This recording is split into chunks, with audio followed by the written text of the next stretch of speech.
এই যে রক্তটা আসছে এটা কি জরায়ু থেকে আসছে নাকি পায়খানার দ্বার দিয়ে আসছে, প্রস্রাবের দ্বার দিয়ে নাকি পায়খানার দ্বার দিয়ে? আসসালামু আলাইকুম, আমি এমডি ইকবাল মাহমুদ ইকু।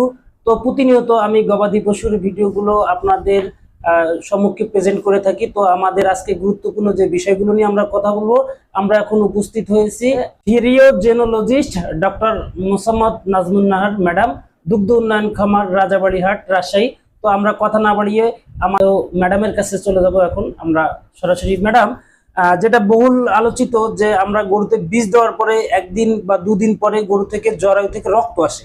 এই রক্ত আসার কারণটা খামারিরা এটাতে বিভ্রান্ত হয়, কেন রক্ত আসে, আর অনেকে রক্ত আসাটা বন্ধ করতে না পারা বা গরু প্রেগনেন্ট না হওয়ার কারণে গরুগুলো বিক্রি করে দিচ্ছে। তো ম্যাডাম, এখান থেকে পরিত্রাণ পাওয়ার উপায়টা যদি আপনি জানাতেন খামারিদের উদ্দেশ্যে। ধন্যবাদ।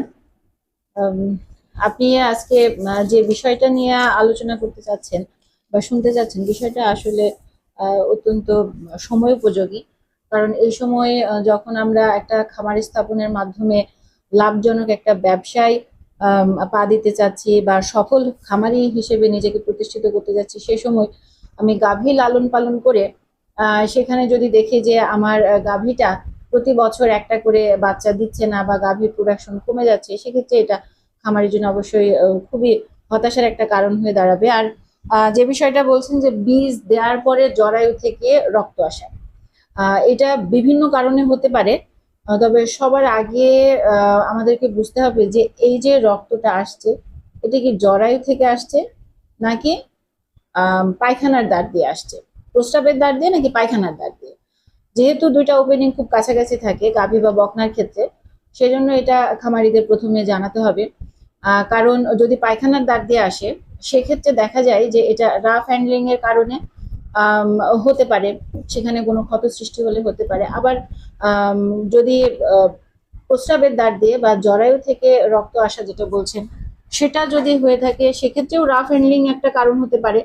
আরেকটা হতে পারে যে যদি আমার গাভীর জরায়ুটা অসুস্থ থাকে, সেক্ষেত্রে রক্ত আসতে পারে।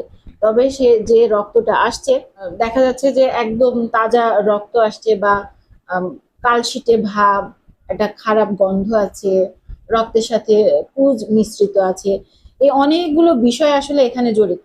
অনেক সময় দেখা যায় যে একদমই ফ্রেশ রক্ত আসছে, তারপর খামারিরা অত্যন্ত টেনশনে পড়ে যাচ্ছে, চিন্তার থেকে দেখা যায় তারা এলোমেলো কোনো একটা পরামর্শ নিচ্ছে বা সেভাবে গরু লালন পালন করার চেষ্টা করছে, বা তাকে গরুকে এমন কিছু দিচ্ছে যেটা গরুর জন্য উপকারী কোনো কিছু না হয়ে গরুর অপকার করে ফেলছে। সেজন্য আসলে খামারির মেন্টাল সেট আপটা হওয়া খুবই জরুরি। যদি ফ্রেশ ব্লাড আসে, অনেক এটা আসতেই পারে গরম হওয়ার পরে, গরু গরম হওয়ার পরে হিটে আসার পরে। আমরা জানি যে স্ট্রাসের যে 4টা সাইকেল আছে তার ভিতরে একটা হচ্ছে মেট স্ট্রাস, যে স্টেজে ব্লিডিং হতে পারে, ব্লাড আসাটা স্বাভাবিক, এটা একটা কারণ হতে পারে। আর রাফ হ্যান্ডলিং এর কারণে বা অতিরিক্ত স্ট্রেসে থাকার কারণে, সেই কারণে যদি হরমোনাল এক্সপ্রেশনের কারণে যদি ব্লাড এসে থাকে, ওই সময় আমরা খামারিকে বলবো যে সে অতিরিক্ত চিন্তা না করে, দুশ্চিন্তাগ্রস্ত না হয়ে সে স্বাভাবিকভাবে চিন্তা ভাবনা করুক, গরুটাকে রেস্টে রাখুক, পর্যাপ্ত পরিমাণে লিকুইড খাওয়াবে, অর্থাৎ সেটা তরল পানি হতে পারে বা খাবার স্যালাইন হতে পারে, অথবা গুড়ের শরবত হতে পারে, এই জিনিসগুলো খাওয়াবে।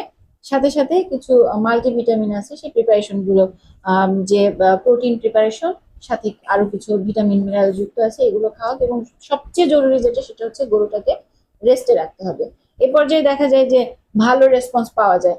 আর যদি ইনফেকশন জনিত কোনো সমস্যা হয়ে থাকে, তো সে ব্যাপারে আমরা জানি যে জরায়ুতে ইনফেকশনের কারণে যদি এরকম সমস্যা হয়, তাহলে অবশ্যই সেই ইনফেকশনের সারানোর ব্যবস্থা করতে হবে। সেক্ষেত্রে আমরা এই রেস্টে রেখে বা ভিটামিন প্রিপারেশন বা তার খাবার দাবার উন্নীত করে, নিউট্রিশন অ্যাভেলেবল করে আসলে এখান থেকে পরিত্রাণ পাওয়া সম্ভব না। সেজন্য আমাদের কারণ আইডেন্টিফাই করে সেই কারণের উপরে বেসিস করে সমাধানটা খুঁজতে হবে।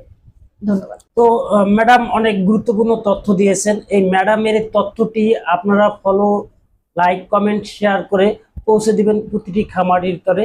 উন্নয়ন আসবে আমাদের বাংলার কৃষকের ঘরে ঘরে।